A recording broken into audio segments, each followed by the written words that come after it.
Bom, eu vou falar do futuro e eu vim do futuro, né? Porque eu cheguei ontem da Nova Zelândia, que é 16 horas na frente do Brasil, então já seria amanhã para mim.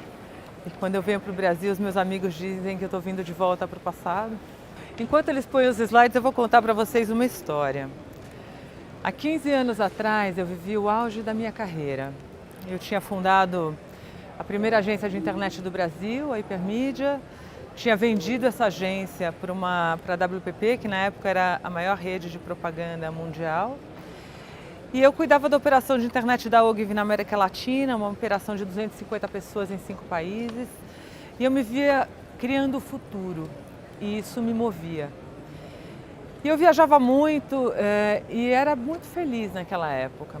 Até que um dia eu fiquei grávida da minha primeira filha e logo depois dessa gravidez, olha, já voltou. O meu marido teve um diagnóstico de um câncer e era um câncer que os médicos diziam que pela idade dele, que era muito jovem, ele teria só 2 anos de vida. E nós fomos em todos os médicos, fizemos uma série de exames e todos falavam a mesma coisa. Até que um dia, depois de 4 meses, nós descobrimos que o diagnóstico estava errado, que ele não tinha câncer. Mas dentro de nós a mudança já tinha acontecido. Então, naquele momento, nós saímos, eu deixei a vice-presidência da Ogilvy, o Lucas saiu da SAP e nós fomos atrás de um sonho dele, que era viver a bordo de um veleiro, que chama Santa Paz, um veleiro que nós temos até hoje. E naquele momento nós escolhemos parar de viver o futuro e viver o presente. E foram para nós muitos dias navegando. Nós começamos na Europa, nós viemos até o Brasil. Nessa hora eu já estava grávida da nossa segunda filha. Eu atravessei o Atlântico nos 5 meses de gravidez. E nós naquele momento fomos morar numa cidade menor, fomos para Paraty. Nós fundamos uma escola porque não tinha escola em Paraty. E naquele momento começou para nós uma jornada de aprender a fazer as coisas de uma forma diferente. Era 2006 e nós resolvemos fazer uma escola que tinha 2 desenhos. Um é que ela não tivesse donos, que ela fosse gerida de forma participativamente pelos pais e professores. E o segundo, que fosse uma escola para o Brasil real, onde metade paga e metade não paga. Essa escola está lá até... É uma escola Waldorf, está há 11 anos lá em Paraty. E depois de Paraty nós seguimos viagem até a Nova Zelândia, onde nós moramos hoje há 5 anos, desde 2012. E essa foi uma jornada para nós que começou assim. A Clara, nossa mais velha, tinha 1 ano e 1 mês, quando nós fomos na primeira vez. A Júlia, na segunda viagem, nós alfabetizamos, nós fizemos a escola com elas a bordo e fizemos jardim de infância, primeira série, segunda, terceira e quarta, que foi uma das experiências mais fortes para nós. Passamos momentos como essa foi a nossa maior travessia, foram 3 semanas sem ver terra, entre as Ilhas Galápagos e as Ilhas Marquesas, onde a Clara comemorou 9 anos. E coisas simples, do tipo aprender que apenas com luz e água a gente consegue ter a nossa salada. Essa é uma salada de brotos de lentilha que a gente fez nessa grande travessia. E essa a nossa familhinha na época, né? Eu, o Lucas e as meninas numa das praias da Polinésia aqui. Mas eu contei essa história para vocês porque eu precisei de mais ou menos 2.000 dias entre céu e mar para descobrir quem eu sou e o que me move. E eu acho que essa foi a grande jornada que nós vivemos. Não foi por mais de 30 países, e sim para dentro da gente. E acho que descobrir realmente o que me move, para que eu estou aqui, qual é a mensagem que eu tenho para passar na vida, me fez muita diferença. E desde então, eu comecei, desde 2006, faz 11 anos agora, eu comecei a experimentar novas formas de trabalho. Então, uma delas foi o que hoje se chama de nômade digital, que é qualquer lugar onde eu tenha internet, uma boa conexão, eu posso trabalhar. Eu comecei a fazer isso em Paraty e eu já tinha desenhado meu trabalho, eu fazia parte de conselhos de empresas, eu tinha minha consultoria e eu já trabalhava entre Paraty e São Paulo. Mas naquela época, tanto a questão de acesso à internet, que não era de tão boa qualidade como é hoje, quanto a parte de cultura, as pessoas não tinham tanto essa cultura do trabalho remoto. Então, Paraty, São Paulo, para mim era longe. E eu tinha que vir Tentei todas as combinações, eu vinha semana sim, semana não, a cada 2 semanas. A melhor combinação na época era 10 dias seguidos em São Paulo e 3 semanas em Paraty. Mas aí eu comecei a experimentar o que é trabalhar de qualquer lugar, desde que tenha internet. Eu comecei depois, quando cheguei na Nova Zelândia, 4 anos atrás. Não sei quantos de vocês conhecem uma empresa chamada Mesa e Cadeira. É uma das consultorias de inovação mais modernas hoje no Brasil e já tem em vários lugares do mundo, que simplesmente ela trabalha juntando times, resolvendo problemas grandes de empresas, juntando uma equipe da empresa, especialistas e fazedores, pode ser programadores, designers, redatores, videomakers, para durante uma semana chegarem a um protótipo da solução daquele problema. E eu comecei estruturando a operação da Mesa e Cadeira para ir para o mundo. E eu comecei a fazer isso da minha casa na Nova Zelândia e vindo a cada 3 meses para o Brasil. E aí eu comecei a perceber que era possível cuidar da operação de uma empresa muito ágil de inovação do outro lado do mundo.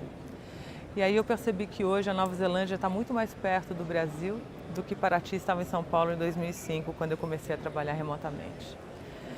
E aí, para mim, começou um aprendizado muito diferente, porque eu comecei a ser muito mais intencional nos meus encontros. Que tipo de encontro eu preciso estar pessoalmente? Para que realmente a gente precisa estar pessoalmente? Para criar os vínculos necessários, para co-criar os projetos, para ter coisas concretas o suficiente que possam continuar depois. E o que pode ser continuado remotamente? Então, a partir daí, eu comecei a desenvolver mais intencionalmente as minhas vindas para o Brasil e o que eu poderia começar a fazer remotamente. Depois eu comecei a experimentar uma outra coisa, eu passei a fazer parte de uma rede mundial de empreendedores chamada Inspiral, uma rede que nasceu na Nova Zelândia, que hoje tem 250 pessoas espalhadas pelo mundo. E eu comecei a entender o que é empreender em rede, que novas formas de empreender existem hoje, que de repente você pode ser sócio por projetos e não precisa ser apenas sócio por empresas. E lá, uma reunião na Inspiral é assim, essa é a nossa reunião dos membros, os grupos que são os acionistas da rede, da qual eu faço parte. E uma reunião lá é assim, quem está no mesmo lugar se reúne e quem está remotamente se junta remotamente. E a gente tem essa reunião todos os meses, que seria como uma reunião de acionistas.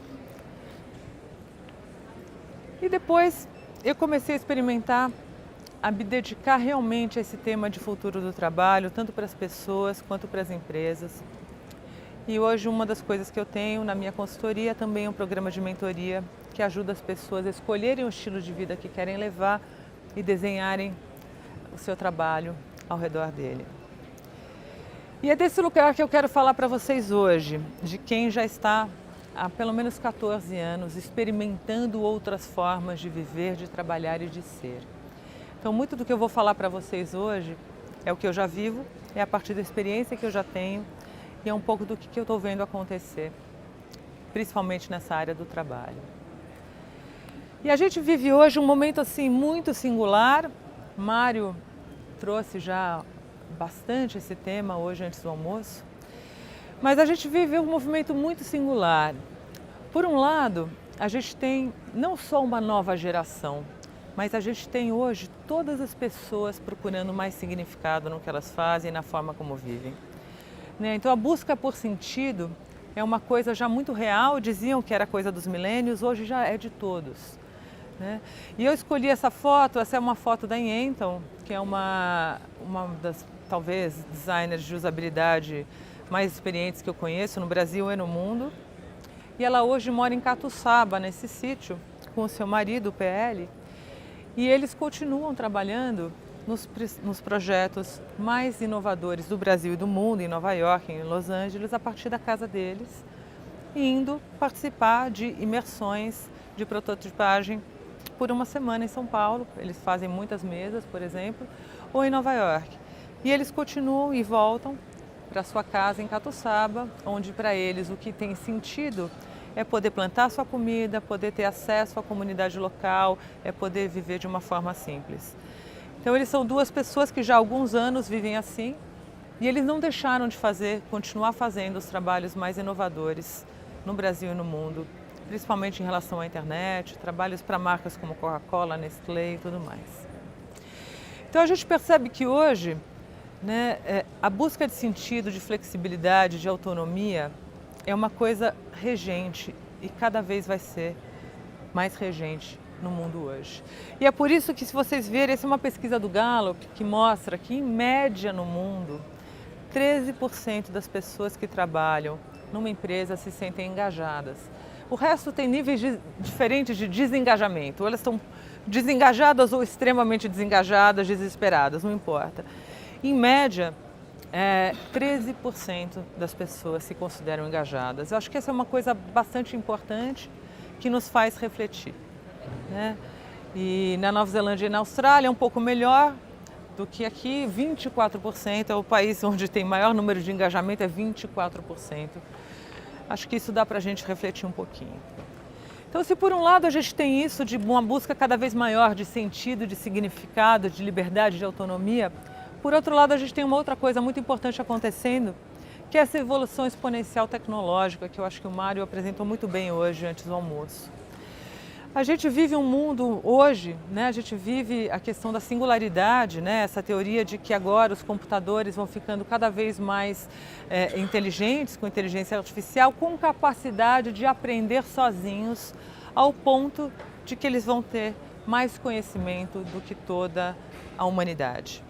Né, o Mário trouxe esse dado, de 2052 se imagina que você já é capaz de ter um computador tão acessível como o seu telefone, que tenha todo o conhecimento da humanidade. E em 10 anos se imagina que a gente já consegue comprar, como se fosse um telefone, um computador que tem toda a inteligência de um ser humano. Então essa é uma coisa que muito rapidamente a gente já está vivendo e cada vez mais vai viver. Alguns autores, como o Ray Kurzweil, que é um dos fundadores da Singularity University, ele fala que, assim, apesar de os computadores estarem cada vez mais aprendendo sozinhos, com machine learning, com inteligência artificial, uma outra coisa também está começando a acontecer, é que cada vez mais nós, seres humanos, vamos ter implantados no nosso corpo chips que vão nos fazer virar, né, ciborgues e viver muito mais. Né, dizem que até a pessoa que vai viver 150 anos já nasceu. Né, eu vi isso há 2 semanas atrás. Então isso é uma coisa também muito séria. A gente vai ficando cada vez mais, vivendo mais, também por conta da tecnologia. Isso nos faz pensar, né? E para mim tem me feito refletir hoje talvez uma das perguntas mais presentes na minha vida, com 2 filhas adolescentes, eu tenho uma filha de 12 e uma filha de 15, em que mundo que elas vão viver, né? E eu penso muito em que tipo de conhecimento vai ser relevante num mundo onde computadores, onde máquinas sabem mais do que pessoas. O que é relevante? Será que é relevante a gente acelerar o processo de alfabetização dos nossos filhos? Agora que eles vão aprender a ler e escrever com 5 anos, 4 anos, 3 anos. Será que é isso que é relevante, sendo que as máquinas vão saber mais do que a gente? O conteúdo não é o que importa? O que é relevante? É dar um iPad para uma criança de 2 anos de idade, para que ela aprenda mais rapidamente a ter acesso à tecnologia? Isso é uma coisa que me faz repensar muito. Né? Eu, como venho de tecnologia, para mim é muito óbvio que essa nova geração ela já nasce com esse chip. A gente não precisa ensinar isso eles já sabem. O que é importante a gente ensinar? Eu acho que é todas as outras coisas que não são somente conteúdo e tecnologia, porque isso as máquinas já sabem e saberão cada vez mais. E eu penso nisso em relação às empresas. Né? No meu trabalho, na minha consultoria, uma das coisas que é mais presentes na minha vida é isso. Como que a gente deve desenhar as empresas nesse contexto, onde máquinas sabem mais do que pessoas? Porque a maneira como a gente desenha as empresas hoje são para tipos de trabalho que vão existir cada vez menos no futuro. Isso é uma coisa muito séria. O que é importante? A performance? O que é importante? Então eu queria trazer essa reflexão para vocês. E isso não é só uma coisa de futuro, né? A gente já vê hoje essas mudanças acontecendo. E no meu ponto de vista, o que a gente precisa é de uma revolução exponencial nas relações humanas. Né? Tecnologia, isso vai evoluir, já está evoluindo. Agora, como que a gente faz o uso dessa tecnologia ser para construir um futuro desejável, para construir um futuro que a gente queira viver, que a gente acha que a gente queira que os nossos filhos vivam. E para mim, isso passa por uma revolução exponencial nas relações humanas. E isso é uma coisa muito séria que a gente tem que começar hoje, a fazer isso nos ambientes de trabalho. Né? E falar um pouquinho do que eu já tenho visto hoje, né? Trabalhando com empresas em vários lugares do mundo, o que nós já temos visto acontecer. Né? A gente percebe claramente que a gente vive uma época de mudança de paradigmas. Então, cada vez mais, todo mundo aqui só fala em propósito, né? A gente vê claramente um movimento de que não importa apenas o resultado financeiro, importa, né, refletir sobre por que a minha empresa existe. Se a minha empresa deixar de existir, o que vai ter mudado no mundo, né? Isso cada vez mais já é realidade. A gente percebe que estruturas de comando e controle cada vez mais viram estruturas de liderança distribuída. E por que isso? Porque é que a gente vive num mundo onde tudo muda o tempo todo. A gente vive problemas de um grau de complexidade que a gente jamais viu. É muito difícil de uma pessoa só ter resposta para todas as questões que estão acontecendo no mundo. A gente precisa de sistemas cada vez mais distribuídos para que cada vez mais pessoas possam estar colaborando e ajudando a solucionar essas questões. A gente percebe que o chefe cada vez mais vira um facilitador, vira um coach, né? Vira alguém que suporta e não apenas alguém que dá a direção. Mas é muito mais importante alguém que sabe fazer as perguntas certas do que alguém que diz, este é o caminho. A gente vê as regras todas sendo questionadas e dando espaço para a liberdade e confiança. Empresas que hoje estão cheias de regra e que não confiam, não têm um ambiente de confiança, são empresas que terão menos chances de sucesso daqui para frente. A gente percebe claramente que o planejamento está sendo revisto. É muito mais importante agora, visão de futuro é muito importante, mas não um futuro determinado, um futuro enquanto um norte, enquanto um caminho que abre espaço para experimentação, para adaptação, para aprendizados. A gente percebe que a cultura de erro, de certo e errado, abre espaço para aprendizado contínuo. Isso é muito comum hoje nas startups. Quando uma empresa não dá certo, isso vira composto, isso vira um alimento para que, puxa, eu já sei o que funciona ou não funciona para criar algo novo. E isso nas empresas cada vez passa a ser mais relevante. E por fim, a gente percebe que estruturas de propriedade intelectual, o sigilo, só eu sei, abre espaço para transparência radical, e as empresas que são mais abertas e mais transparentes são empresas que têm tido grau de sucesso maior e cada vez mais. Então esses são novos valores que a gente observa em diferentes estágios, em diferentes países, em diferentes setores, mas esses são valores emergentes que a gente já vê hoje. Esse é um novo paradigma que a gente já vê hoje em todos os tipos de empresas. Algumas combinam mais esses elementos, outras. Não existe uma única receita, mas essa é uma tendência que a gente tem visto consistentemente em vários países do mundo. E como que a gente navega esse novo paradigma hoje? Como é que a gente se prepara para desenhar essa estrutura, a organização para que o trabalho do futuro aconteça? Eu estou menos preocupada em dizer para vocês, poxa, essas profissões vão existir, essas profissões vão deixar de existir.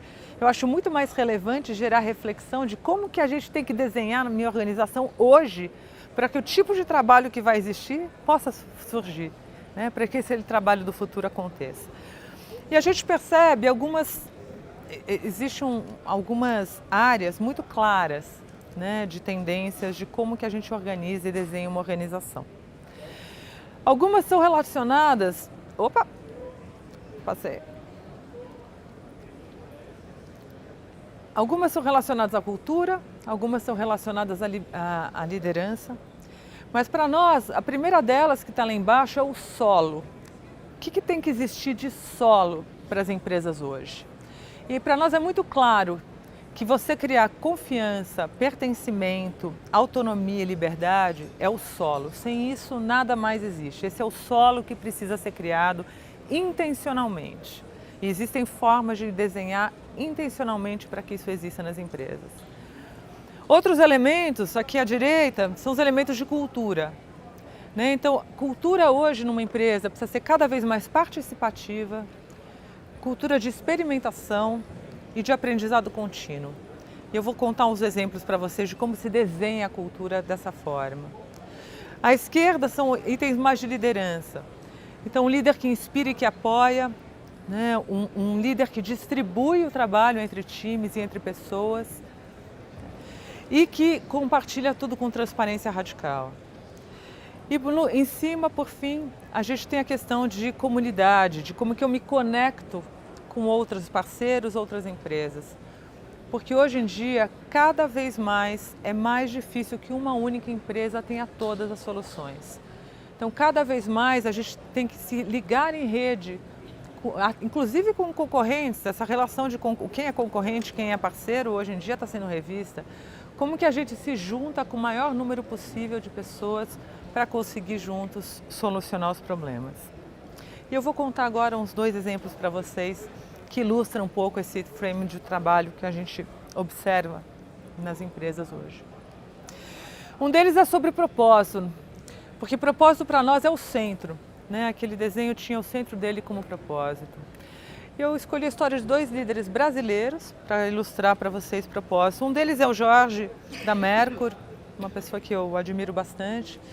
E ele diz uma coisa com muita naturalidade. Ele é o acionista, a 3ª geração de acionistas da Mercur, uma empresa da indústria de borrachas, 800 funcionários do sul do Brasil. E o Jorge, ele foi perguntado, há cerca de 10 anos atrás, fizeram para ele essa pergunta, né? Se a sua empresa deixasse de existir, o que mudaria no mundo hoje? E ele ficou muito incomodado, que ele não tinha resposta para essa pergunta. E ele foi refletir, foi resgatar toda a história do porquê que os avós tinham feito a empresa, e era uma empresa para aquela comunidade, né? Era para servir aquela comunidade. Isso foi tão fundo no Jorge que eles acabaram levando o propósito da Mercur tão a sério que eles chegaram, num certo momento, a abrir mão do maior cliente deles, um cliente que eles não tinham nenhum concorrente, que significava 40% do negócio deles, que é a indústria tabagista. Eles produziam esteiras para enrolar fumo de cigarro, e isso ia contra o propósito deles, que é um propósito de contribuir para a comunidade, para o bem da humanidade. E eles resolveram parar de fabricar as esteiras, comprometendo 40% do negócio. Esse, para mim, é um exemplo de quem realmente leva propósito muito a sério, não apenas um propósito que está na parede, mas um propósito norteador. E é esse tipo de propósito que a gente está falando que cada vez vai ser mais relevante. E o Jorge ainda chegou mais além. Ele percebeu que para as pessoas poderem realmente vivenciar esse propósito no seu dia a dia, que ele precisava mudar o modelo de gestão. E ele passou a ter uma gestão mais horizontal, e ele hoje até abriu mão do seu cargo de presidente, do que é que seja, ele se coloca como um facilitador do processo de transformação da Mercur. E ele tem essa visão muito clara de que sucesso é poder ser quem eu sou, e cada empresa ser quem é, na sua essência, sem querer se espelhar nos outros. Um exemplo que eu acho que ilustra bem o propósito no centro. E o segundo exemplo que eu queria contar para vocês é o exemplo do Mário, né? Que não só me convidou para estar aqui hoje, mas é uma pessoa que me ensina muito e que me inspira muito mesmo. E o Mário, conforme a gente foi trabalhando esse ano, faz um ano que a gente está trabalhando junto, e a gente começou um projeto junto de aumentar a compreensão, interiorização e vivência do propósito da Vagas. E ao longo do processo ele falou essa frase que me marcou muito. Propósito a gente não escolhe, a gente colhe quando ele está maduro, na altura da mão, né? E hoje, para quem estava aqui hoje ouvindo a palestra dele, ele contou, né, o quanto para ele o propósito estava claro desde quando ele fundou a Vagas, né, há 18 anos atrás. E eu acho que é relevante falar sobre isso, porque hoje, conforme a gente vai falando de propósito, a gente percebe quantos processos de propósito são construídos, né? São construídos por uma agência de propaganda, são propósitos para colar na parede. Eu queria trazer a reflexão para vocês, porque acho que as empresas que vão sobreviver daqui para frente, elas têm que ter um propósito internalizado, um propósito muito mais, que realmente seja um propósito que faça sentido, e não só um propósito que seja bonito de ser falado. Eu vou mostrar para vocês, contar rapidinho como é que foi essa história do propósito na Vagas que eu tive o orgulho de participar durante esse ano, desse processo. E o propósito da Vagas, ele também está na parede, e hoje está muito claro e comunicado para os funcionários todos, que é contribuir para um mundo em que as empresas escolhem melhores pessoas e as pessoas escolhem melhores as empresas. Mas naquele momento a gente percebeu que não era só uma coisa para ser comunicada e estar na parede. E a gente se fez a pergunta, como que a gente pode realmente interiorizar e vivenciar esse propósito? E aí nós desenhamos um processo desenhamos rituais de propósito. Então foi muito bacana porque nós desenhamos especificamente os encontros desses rituais para esse fim. E foram momentos onde as pessoas puderam ter contato com o seu propósito individual e com o propósito coletivo. E gerar reflexões. E nesse processo foi muito importante desenhar um modelo onde as pessoas se sentissem seguras, que tivessem um espaço seguro para essa reflexão. Muitas pessoas, acho que vocês devem viver isso na vida, nem todo mundo tem clareza do seu propósito individual, até porque isso muda ao longo do tempo na vida também. Então, como é que você permite, às vezes, que uma pessoa tenha contato pela primeira vez com essa reflexão, ou quem já refletiu, revisite? Isso tudo exige um ambiente seguro, um processo desenhado para isso. E foi muito bacana ver, porque esses rituais de propósito terminaram há 2 semanas atrás, hoje 100% da Vagas participou dele.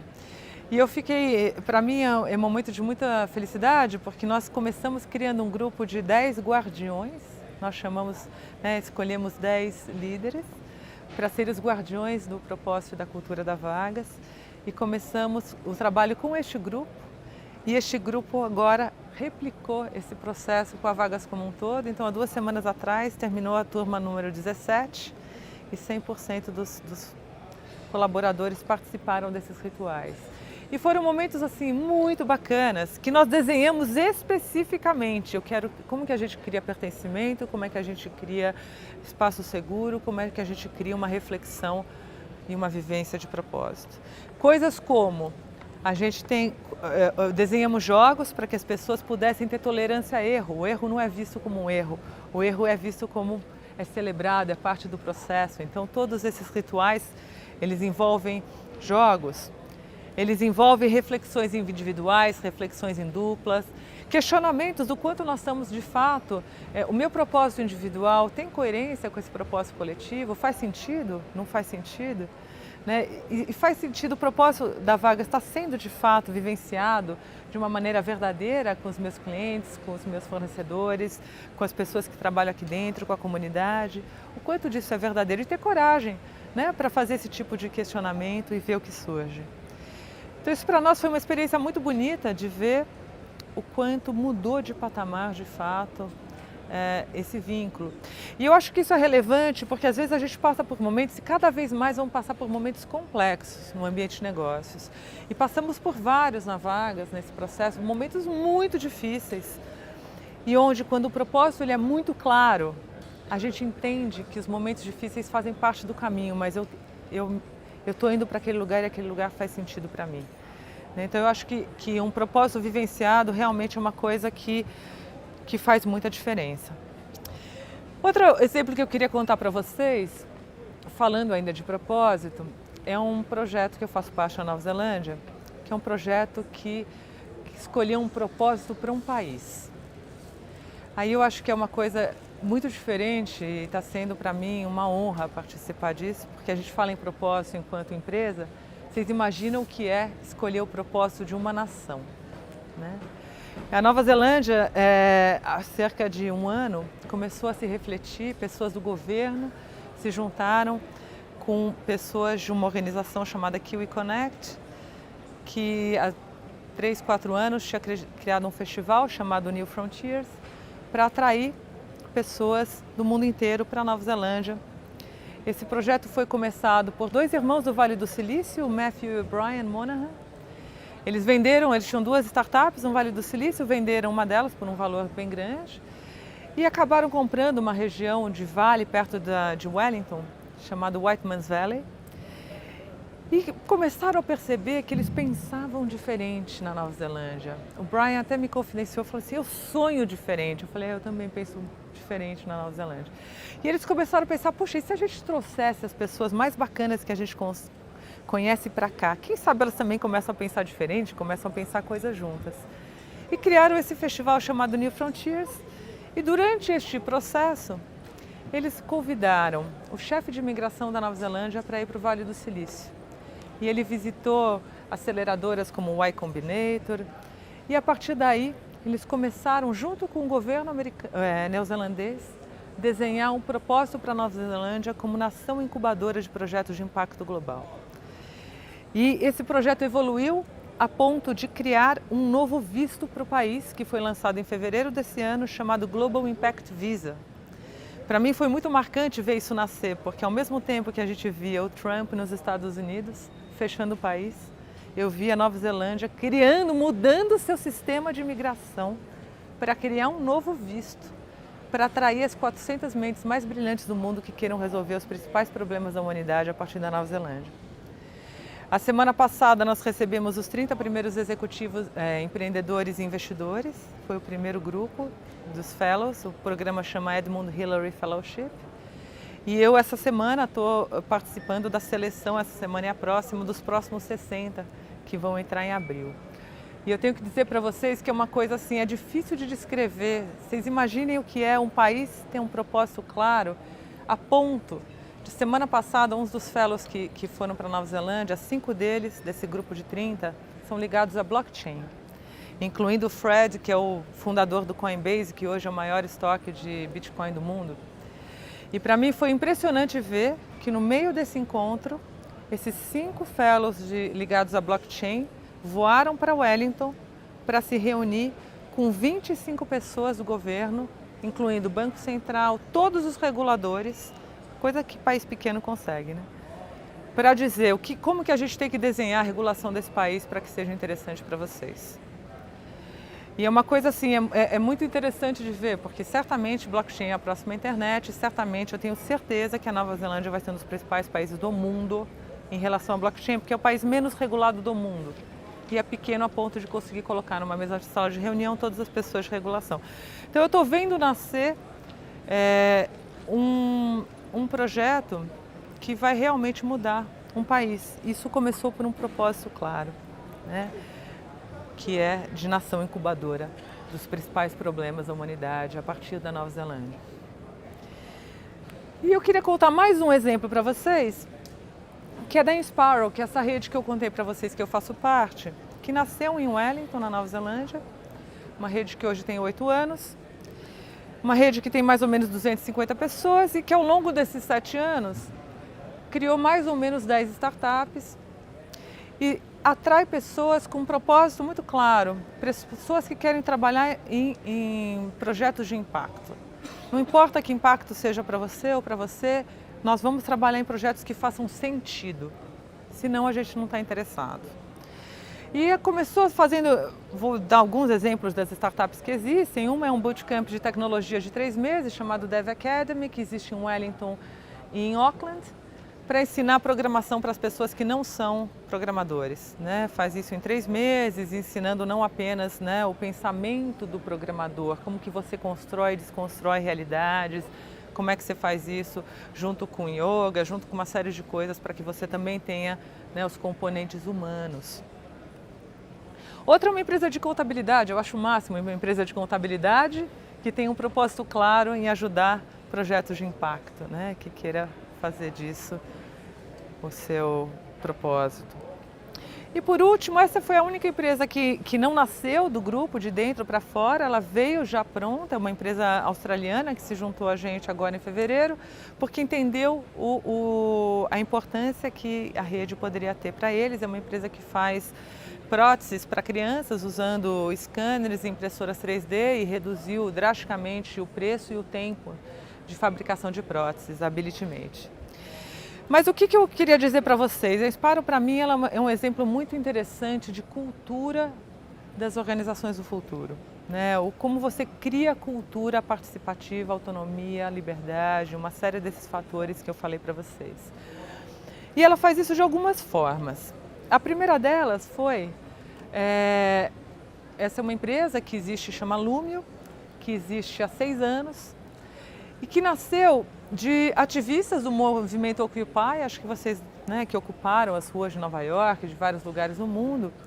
Esses ativistas chegaram para os desenvolvedores da Inspire e falaram assim: nós temos um problema, nós queremos que todas as pessoas participem das decisões que as afetam. E como é que a gente faz isso acontecer com pessoas em vários lugares do mundo? Como é que a gente faz isso acontecer quando, de repente, numa reunião tem alguém que fala mais, que domina a reunião? Como é que os outros podem ser ouvidos? Como é que a gente faz isso pelo fato de que as pessoas têm tempos diferentes, né? Alguém responde muito rápido, rapidamente já tem uma decisão. Outras pessoas precisam de mais tempo. E como que a gente faz isso com times hoje espalhados pelo mundo? E daí nasceu o Lumio, que é uma ferramenta de tomada de decisão participativa, que existe para celular, para desktop. Há 6 anos, é usado por mais ou menos 93 mil grupos no mundo hoje. Essa é a versão para desktop. E no Lumio você pode fazer várias coisas. Você pode colocar uma ideia, pode debater uma ideia. Quando essa ideia está madura, ela é votada. Ela pode, enfim, registrar todo o processo decisório, uma série de coisas, mas que mostra também que não é só a tecnologia que resolve, porque esse processo também precisa ser facilitado pessoalmente e facilitado online, né? Simplesmente tem mais tecnologia para que isso aconteça, mas não deixa de ser, a tecnologia não substitui o processo humano, mas ela nos ajuda muito. Um outro exemplo que eu queria mostrar para vocês é uma outra ferramenta que nasceu na Inspire, também fruto da nossa necessidade, que era cada pessoa que se junta à rede paga uma contribuição. E o que a gente faz com essa contribuição? Metade vai para pagar as operações, tudo bem, mas a outra metade vai para financiar projetos que a comunidade acha que faz sentido. E aí como é que faz? Essa é uma comunidade que não quer ter hierarquia, que não quer ter chefes. E quem que decide para onde vão esse dinheiro, para que tipo de projetos vai ser, a gente vai aplicar? Então nasceu o CoBudget, que é uma plataforma onde, na hora que você contribui, parte do seu dinheiro vai para pagar as operações e parte vai para um financiamento coletivo, onde qualquer pessoa pode escrever um projeto e eu posso escolher diretamente aonde que eu quero que meu dinheiro vá. Eu quero que minha contribuição vá para financiar este projeto. Isso também tem criado uma cultura participativa muito grande para a gente. Está virando uma nova empresa agora, chamada Greater Than. E essa é a versão para desktop, enfim. Você tem todos os tipos de projetos aí, você vê quanto dinheiro tem e aonde que você quer investir. E mais últimos 2 exemplos em relação a como criar cultura participativa. Um outro problema que nós tivemos no ano passado foi como é que a gente dá suporte para as pessoas numa estrutura que não tem hierarquia, uma estrutura que não tem chefes e gerentes. Né? Muito bacana não ter chefe e gerente, mas quem vai cuidar das pessoas? Porque o fato de não ter cargo não significa que essas funções não sejam necessárias. Né? Então, para nós, começou um processo de reflexão sobre esse tema. Nós fizemos um retiro para estudar esse assunto e começamos a experimentar um sistema de suporte distribuído, um suporte peer-to-peer, no nosso caso a gente chamou de stewardship, aqui no Brasil a gente está chamando de suporte distribuído, e ele veio de uma constatação muito simples, né? Em sistemas cada vez mais distribuídos, é impossível você centralizar o suporte, fica cada vez mais difícil. Com pessoas que têm autonomia, tudo mais, como é que você dá suporte? Então a gente criou um processo onde cada pessoa, uma vez por mês, eu sou o guardião de uma pessoa e ele é o guardião do outra. E assim a gente tem todos os meses alguém, eu sei que durante 1 hora, alguém vai estar me escutando para saber o que eu preciso para fazer melhor o meu trabalho. E durante 1 hora eu vou estar escutando uma outra pessoa sobre esse tema. E por fim, uma coisa que para nós é muito importante em termos de criar cultura, são os encontros fora do escritório, retiros. Nós temos o nosso ritmo de encontros presenciais, ele é de 2 retiros por ano. Tem um retiro menor no meio do ano, onde a gente se aprofunda em temas que não tem espaço no dia a dia, e um retiro maior em fevereiro, que é o Summer Fest. Esse daí é o nosso retiro grande, onde a gente cria os laços, cria a cultura, os espaços de suporte, cria as relações que fazem com que o trabalho depois remoto seja possível.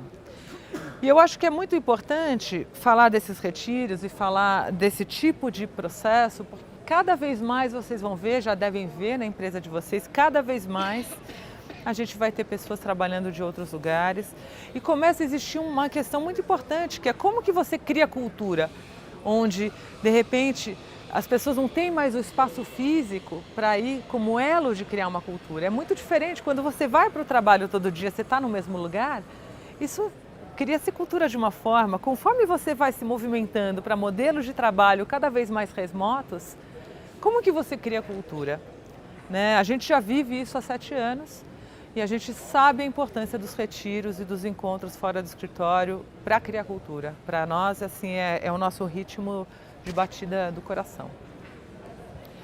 E a última coisa que eu queria dizer para vocês é que assim, tudo que nós fazemos é absolutamente aberto e open source, incluindo o Loom, o CoBudget, incluindo todos os nossos manuais, todos os nossos acordos, a forma de operação. Se vocês forem para handbookinspiral.com, vocês podem copiar tudo, está tudo aberto.